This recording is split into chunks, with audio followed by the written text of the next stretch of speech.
श्रीमद् भागवत स्कंद 6 अध्याय 3 श्लोक नंबर 20।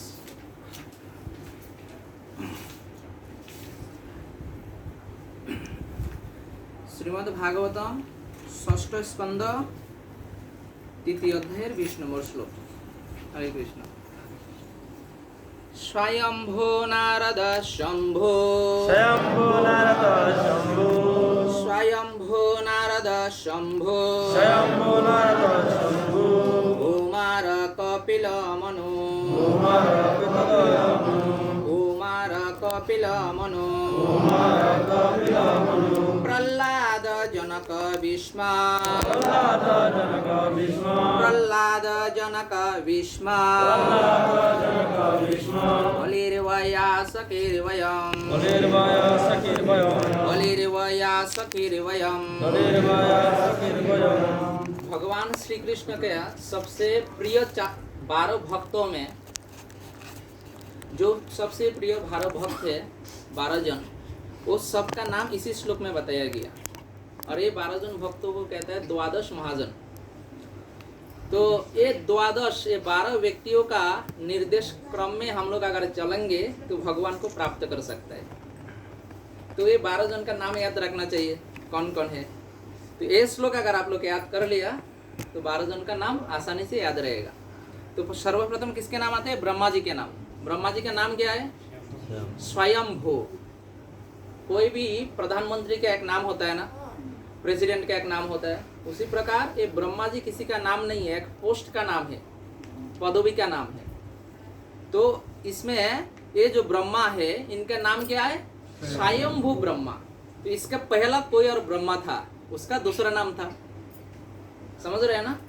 अभी ये ब्रह्मा जब उनका देहांत हो जाएगा फिर और कोई ब्रह्मा आएंगे तो फिर उनका अलग नाम होगा। और अलग अलग ब्रह्मांड में अलग अलग ब्रह्मा है तो उनका अलग अलग नाम है वो सबका। समझ रहे? तो हमारा जो ब्रह्मा जी है इनका नाम क्या है? स्वयंभू। तो इसमें सबसे पहला ब्रह्मा जी का नाम आ रहा है स्वयंभू नारद शंभू स्वयंभो नारद शंभो स्वयंभू नारद शंभू स्वयंभो नारद शंभो। इसी में 3 जन का नाम है, स्वयंभू, नारद और शंभू। शंभू किसके नाम? शिव जी के नाम, महादेव का नाम। ठीक है, तो इसी में 3 का नाम याद हो गया। स्वयंभू नारद शंभू स्वयंभो नारद शंभो स्वयंभू नारद शंभू स्वयंभो नारद शंभो कुमार कपिल मनु। कुमार कपिल मनो। ये कुमार किसके नाम है? चतुष कुमार, जो ब्रह्मा जी से सबसे पहला जिनका जन्म हुआ। इस सृष्टि में सबसे पहला जीव कौन है? भगवान से सबसे पहला कौन उत्पन्न हुआ? ब्रह्मा जी। सबसे पहला ब्रह्मा जी। और ब्रह्मा जी से सबसे पहला कौन उत्पन्न हुआ? ये चतुर कुमार। ये चतुर कुमार का उम्र रुद्र से भी ज्यादा है। समझ रहे हैं ना? रुद्र से भी बड़ा है। रुद्र ये चतुर कुमार के बाद पैदा हुआ।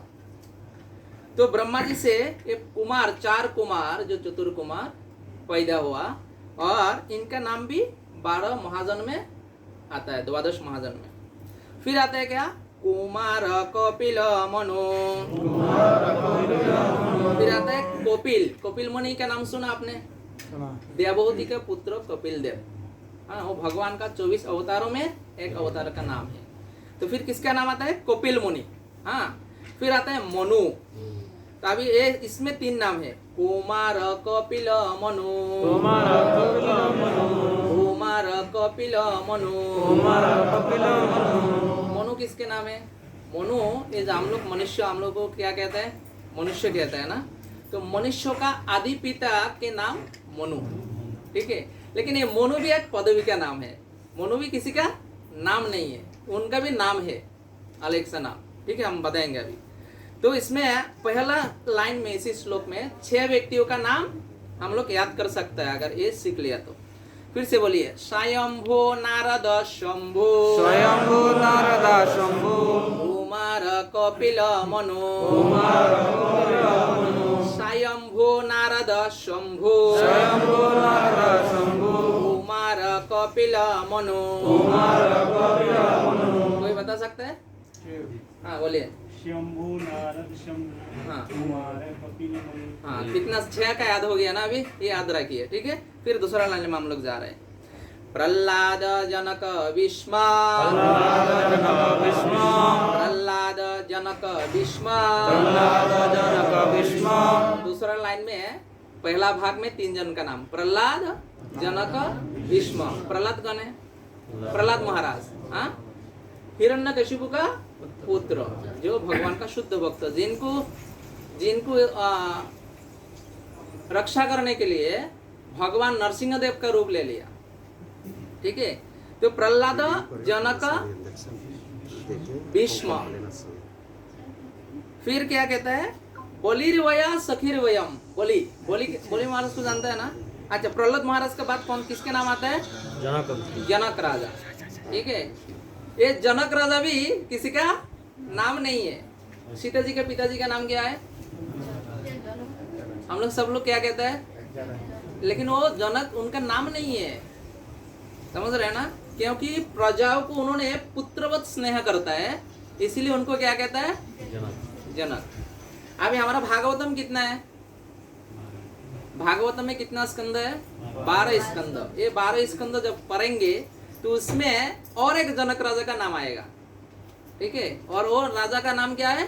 जो भागवतम पूरा पढ़ लिया उन लोगों को मालूम होगा, निमि महाराज। निमि महाराज का नाम सुना है ना? ये निमि महाराज का नाम भी जनक है, समझ रहे हैं ना?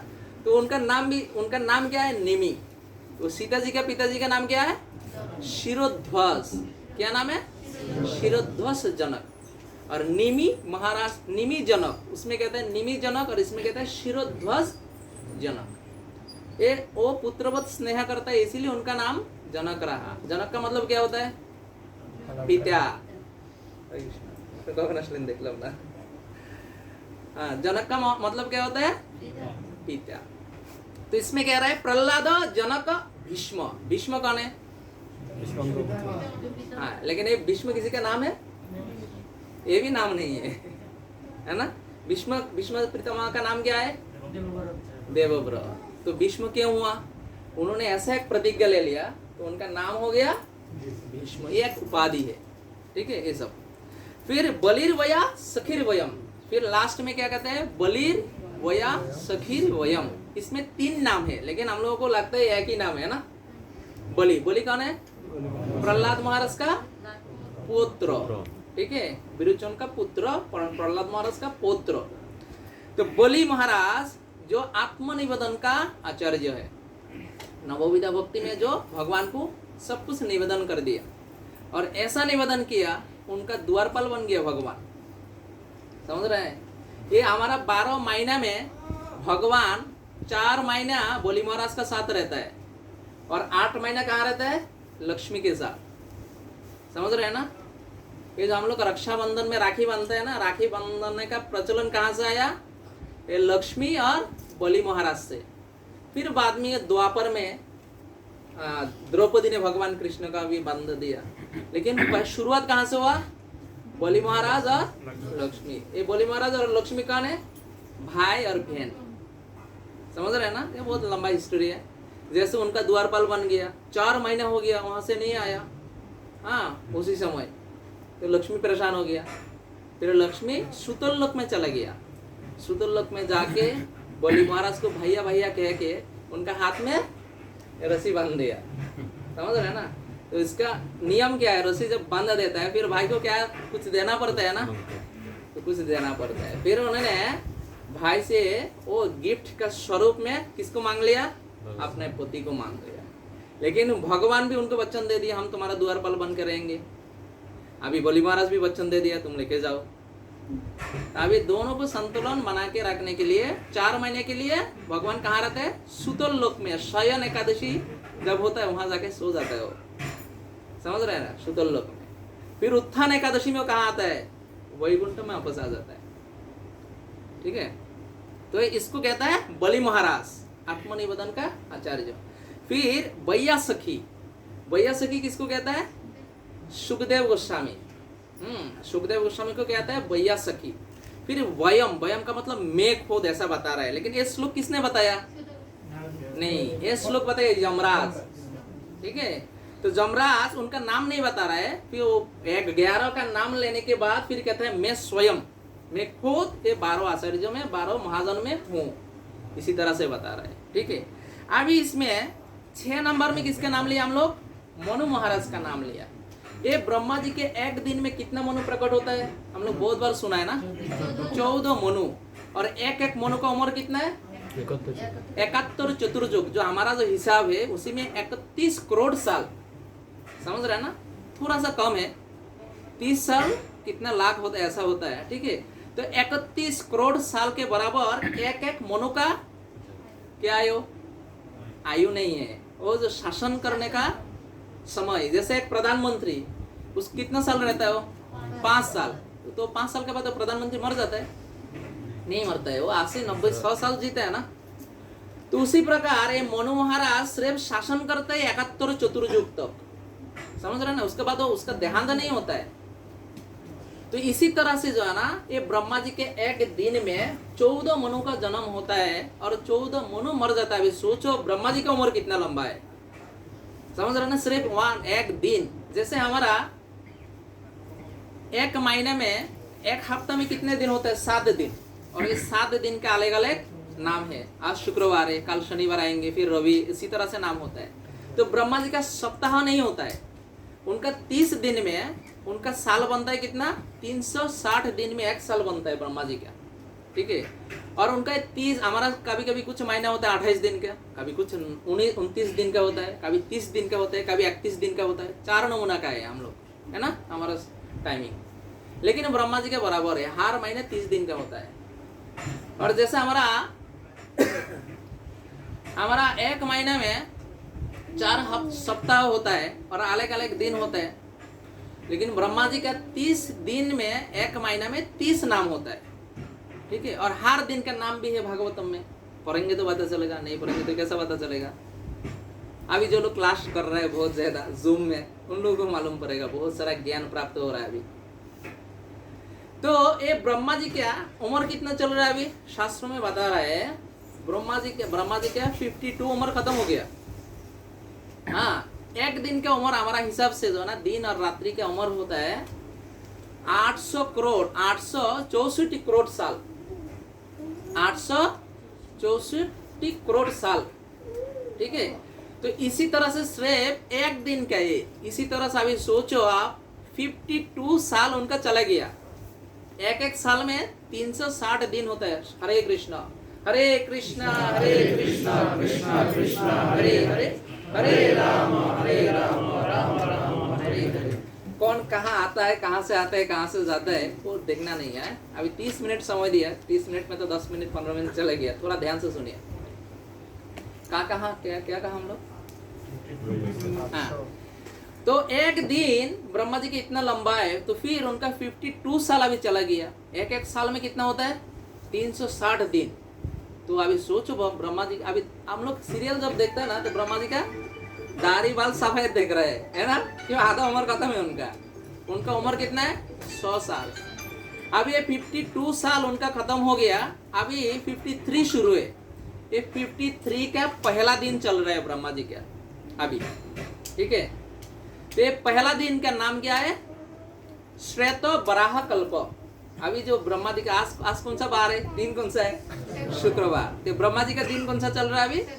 श्वेत वराह कल्प। ब्रह्मा जी के दिन का नाम है कल्प। तो नाम क्या है? श्वेत वराह। ठीक है। जैसा शुक्रवार दिन, शनिवार दिन, तो श्वेत वराह कल्प। अभी श्वेत वराह कल्प का दोपहर का समय चल रहा है ब्रह्मा जी का। ठीक है।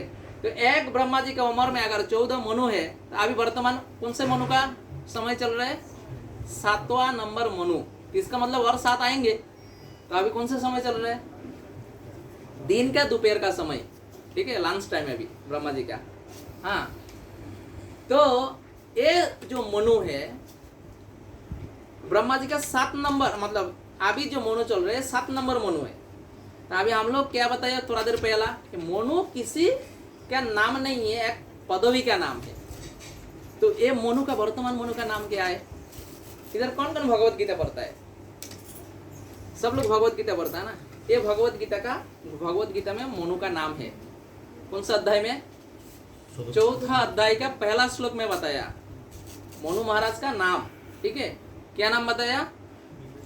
विवस्वान, ठीक है। विवस्वान क्यों बताया इनका नाम? पांडवों का नाम सुना, पांडव क्यों कहता है? पांच, युधिष्ठिर को भी पांडव कहता है, भीम को भी पांडव कहता है, हाँ, युधिष्ठिर को भी पांडव कहता है, भीम को भी पांडव कहता है ना। लेकिन ये तो 5 नाम है उनका, लेकिन साथ में क्यों पांडव कहता है? इनका पिताजी का नाम था पांडु, पांडु का पुत्र, इसीलिए इनका नाम है। ये सबका नाम पांडव से हम लोग पहचानता है। उसी प्रकार सूर्यदेव का नाम क्या है? विवस्वान। सूर्यदेव भी किसी का नाम नहीं है। हम लोग कहते हैं ना सूर्यदेवाय नमः, प्रणाम करते हैं, लेकिन सूर्यदेव भी उनका नाम नहीं है, उनका पदवी का नाम है। तो उनका नाम क्या है सूर्यदेव का? विवस्वान। ये विवस्वान का पुत्र का नाम है श्राद्धदेव, ठीक है। इनका नाम क्या है? श्राद्धदेव। और ये श्राद्धदेव विवस्वान का पुत्र है, इसलिए उनका नाम, उसका और एक नाम है वैवस्वत। समझ रहे हैं ना? विवस्वान का पुत्र है, इसीलिए इनका नाम है वैवस्वत, ठीक है। तो ये वर्तमान मनु है। और सूर्यदेव का 7 संतान में 2 मनु है। समझ रहे ना? सूर्यदेव का ये पुत्र जो अभी श्राद्धदेव है ना, वैवस्वत, ये अभी 7वां नंबर मनु। तो और एक उनका नाम है सावरणी मनु, वो भी सूर्यदेव का पुत्र। तो 2 मनु, इसे अभी वर्तमान जो 7 मनु है, इसी में 2 पुत्र जो है, 2 मनु जो है वो सूर्यदेव का पुत्र है। बाकी कितना रह गया? 5। ये 5 जो इसमें जो मनु बता रहा है, अभी हम लोग जो मनु बताया, ये कौन सा मनु का बारे में बता रहे हैं? द्वादश महाजन में सूर्यदेव का पुत्र मनु नहीं, और कोई मनु। मनु तो 14 मनु है ना, अभी वर्तमान में 7 चल रहा है। ये मनु कौन है? किसके बात इंगित कर रहा है? किसको इशारा कर रहा है? कौन सा मनु को इशारा कर रहा है? ये सूर्यदेव का पुत्र को नहीं। ये जो मनु का बारे में बता रहा है, ये ब्रह्मा जी के पुत्र मनु का बारे में बता रहा है। ब्रह्मा जी का एक पुत्र है, उनका नाम मनु, सबसे पहला मनु जो है, ठीक है। और ये मनु सृष्टि होने से पहला कोई देवता भी नहीं सृष्टि हुआ। हाँ, ब्रह्मा जी जब कुमार को पैदा किया, फिर 11 रुद्र को जब पैदा किया, फिर तीसरा उनका जो सृष्टि शुरू हुआ, एक साथ में वो 7 बच्चे को पैदा किया, लेकिन उनका पत्नी का सहारा लेके नहीं। पहला सृष्टि में कितने को पैदा किया? एक साथ में 4, ठीक है। और फिर दूसरा सृष्टि में 11, वो पूरा शिव जी है, 11 रुद्र बोलते हैं। और उसी 11 रुद्र में 11 नंबर जो रुद्र है, उसी का अवतार कौन है? हनुमान जी। कहता है ना 11 रुद्र का अवतार, ऐसा कहता है ना। तो फिर तीसरा चरण जब शुरू किया सृष्टि का, उसी में 7, पहला 4, फिर 11, फिर 7, एक साथ में 7 बच्चे का पैदा कर दिया उन्होंने, ठीक है। फिर उसके बाद आते हैं 8 नंबर, जिनके नाम है भृगुमुनि। आप लोग देखा ना, भगवान के वक्षस्थल में एक चरण का चिन्ह है, वो भगवान को जाके लात मारा था, बहुत लंबा हिस्ट्री है, ठीक है। फिर वो 8 नंबर भृगुमुनि। हम लोग जब शादी विवाह करने के लिए जाते हैं, हमारा हाथ देखते हैं, इसका राशि देखते हैं, उसका कुंडली देखते हैं ना हम लोग। इनका जो रचयिता ये भृगुमुनि है, ज्योतिष शास्त्र जो जिसने बनाया, ठीक है, भृगुमुनि। और उनके बाद आता है दक्ष महाराज। दक्ष महाराज का नाम सुना? सती के पिताजी। फिर आता है नारद मुनि, भगवान का शुद्ध भक्त, ठीक है। और उसके बाद आते 10 नंबर के बाद आते 11 नंबर में उन्होंने 2 बच्चे का पैदा किया, एक लड़का और एक लड़की। इसके पहले कोई लड़की पैदा नहीं हुआ। 11 नंबर में उन्होंने लड़की को पैदा किया, वो 7 में मनु और शतरूपा। और इसी मनु का नाम है क्या है? स्वयंभुव मनु। क्या नाम है? स्वयंभुव मनु। अभी वर्तमान जो मनु चल रहे हैं उनका नाम क्या है? वैवस्वत मनु, श्राद्धदेव इनका नाम, ठीक है। ये स्वयंभुव मनु इतना पवित्र मनु है, इतना शुद्ध महात्मा है, भगवान के इतना बड़ा शुद्ध भक्त है। इसी के कुल में 5 मनु का जन्म हो गया, समझ रहे हैं। एक तो खुद मनु है, फिर उनका 2 पुत्र हुआ है मनु का, उत्तनपाद और प्रियव्रत। ये उत्तनपाद का घर में कौन आया? ध्रुव महाराज। ये ध्रुव महाराज का कुछ पीढ़ियों का बाद एक मनु का जन्म हो, उनको कहते हैं चाक्षुष मनु। क्या नाम है? चाक्षुष मनु। फिर मनु महाराज का और एक पुत्र था, इनका नाम है प्रियव्रत। उस दिन लास्ट टाइम बताया था ना, जो पहला देहास से जो है ना मोटरसाइकिल, जैसा अभी हम लोग शादी विवाह में गाड़ी कार लेता है देहास के रूप में, है तो उस समय देहाज बोलते क्या बोलते? देहाज है। हम लोग बांग्लादेश में बंगाली लोग बोलते हैं जौतुक। ठीक है, वहां से शुरू हो गया। देखा कहां से आ गया है सब। तो एक प्रियव्रत का 2 पत्नी था। प्रियव्रत महाराज का मनु का पुत्र कौन है? प्रियव्रत। प्रियव्रत का एक पत्नी ने 3 मनु का जन्म दे दिया। देखो, हाँ, उत्तम, रैवत और तामस। अभी कितना हो गया? उत्तम, रैवत और तामस 3 हो गया। और उनका जो ध्रुव महाराज का कुल में आया एक चाक्षुष 4 हो गया, और एक खुद स्वयंभू मनु 5 इसमें हो गया। अभी कितना पवित्र हो सकता है, आप सोचो। तो ये मनु इतना पवित्र है। कितने मिनट है? 5 मिनट। 10 मिनट में 5 मिनट गया। इतना मनु, ये मनु इतना पवित्र है कि प्रभु ने कहा मेरे को स्नान यात्रा के बारे में बताने के लिए। वो स्नान यात्रा का बता नहीं सकते, इस स्टोरी लेके आ रहा है। तो इतना पवित्र है। उन्होंने एक यज्ञ किया। कभी हो? सत्य युग में। अभी कौन सा सत्य युग में? सत्य युग कितना है? कितना सत्य युग जा रहा है, कितना सत्य युग आ रहा है ना? सृष्टि का प्रारंभ में जो सत्य युग था, उसी समय कितना लाखों करोड़ साल पहले का बात, उन्होंने एक यज्ञ किया। और यज्ञ किया और यज्ञ से भगवान प्रसन्न हो गया। प्रसन्न जब हुआ, प्रसन्न होकर उसी यज्ञ से भगवान स्वयं रूप लेके प्रकट हो गया। समझ रहे ना? ऐसा रूप लेके प्रकट हो गया, ये अद्भुत रूप किसी ने नहीं देखा। अभी देखिए, एक बात हमेशा याद रखना, हम लोग सोच रहे हैं कभी कभी, अच्छा ये नरसिंहदेव से पहला, प्रहलाद महाराज से पहला तो नरसिंहदेव का प्रकट नहीं हुआ, तो प्रहलाद महाराज फिर उसके पिछला जन्म में कैसे भक्त रहा, ऐसा हम लोग सोचते हैं ना। अभी शास्त्रों में आचार्य जी लोग क्या कहते हैं मालूम है? हम लोग अभी और करोड़ों साल बाद क्या सोचेंगे, क्या वरदान लेंगे, क्या तपस्या करेंगे, तो सब भगवान को मालूम है। और ऐसा ऐसा रूप भगवत साकट धाम में है, भगवान का चिन्मय धाम में, हम लोग सोच भी नहीं सकता, हम लोग सुना भी नहीं अभी तक। और भी करोड़ों साल चला जाएगा, कितना ब्रह्मा का देहांत हो जाएगा। इसलिए कहते हैं अनंत कृष्ण का नाम अनंत महिमा। अनंत का मतलब क्या है? अनगणित। समझ रहे हैं? इतने सारा रूप ऑलरेडी कहाँ है? भगवान का धाम में है। हम लोग पूरा जिंदगी में क्या सोचेंगे, हमारा पुत्र पौत्र क्या सोचेंगे, जो है ना, वो सबको भगवान को, सब कुछ भगवान को मालूम है। तो इसीलिए भगवान पहला से जो है ना अलग अलग रूप लेके कहाँ था, कहाँ है? अपना धाम में ऑलरेडी है। तो जब हम लोग का जन्म होता है, फिर हम लोग तपस्या करता है, वही फिर यहाँ आ जाता है। फिर हम लोग सोचता है अरे ये ऐसा करके सोचा है, इसलिए भगवान ऐसा रूप उस टाइम लिया। ऐसा नहीं है, भगवान सब कुछ पहला करके रखता है। जैसे कोई सीरियल जिसने बनाता है, कोई फिल्म जिसने बनाता है ना, पिक्चर, जैसे बाहुबली और भी जो भी है, जो सीरियल बनाए हैं उनको मालूम है ना कितने घंटे के बाद कौन सा रोल आने वाला है। हाँ, और कटप्पा को क्या बोलते हैं? बाहुबली।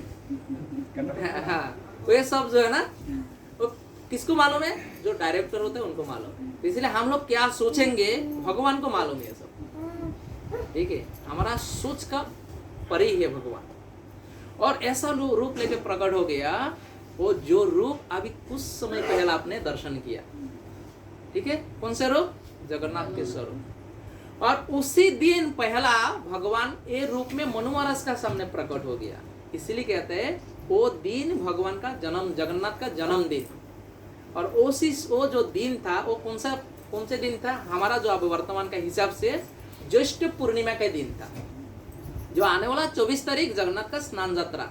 ठीक है, ये स्नान यात्रा कहाँ से शुरू हो गया? उसी दिन से जब भगवान यज्ञ से प्रकट हो गया, तो सर्वप्रथम स्नान यात्रा का अनुष्ठान किसने किया? ये मनु महाराज, स्वयंभू मनु ने स्नान यात्रा का अनुष्ठान किया। ठीक है, और कहता है स्नान यात्रा भगवान का जन्मदिन होता है, और भगवान उस दिन बहुत ज्यादा प्रसन्न होता है। तो स्नान यात्रा में जिस किसी ने अंश ग्रहण करता है, उनका हर मनोकामना पूर्ण हो जाता है। तो उन्होंने क्या किया? स्वर्ण का पात्र, समझ रहे हैं ना, कमंडल, स्वर्ण पात्र में 108 स्वर्ण पात्र में उन्होंने ये जगन्नाथ का स्नान किया। शुद्ध गंगा जल से, समस्त तीर्थों से, अलग अलग अमृतों से उन्होंने भगवान का स्नान किया। तो आने वाला जो 24 तारीख है, हम लोग हर साल में तो काफी बड़ा रथ यात्रा का अनुष्ठान करता है।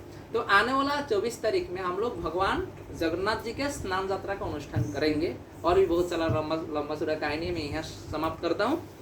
तो इसी स्नान यात्रा में आप लोग भाग लीजिए और जगन्नाथ से प्रार्थना कीजिए। आज तक जगन्नाथ से जिस किसी ने प्रार्थना किया कोई व्यर्थ नहीं गया, किसी का प्रार्थना आज तक जो है ना व्यर्थ नहीं गया। इसीलिए आप लोगों से अनुरोध है, स्नान यात्रा हम लोग छोटा करके करेंगे और उस दिन आप लोग दूसरा कुछ किसी को नहीं बताइए,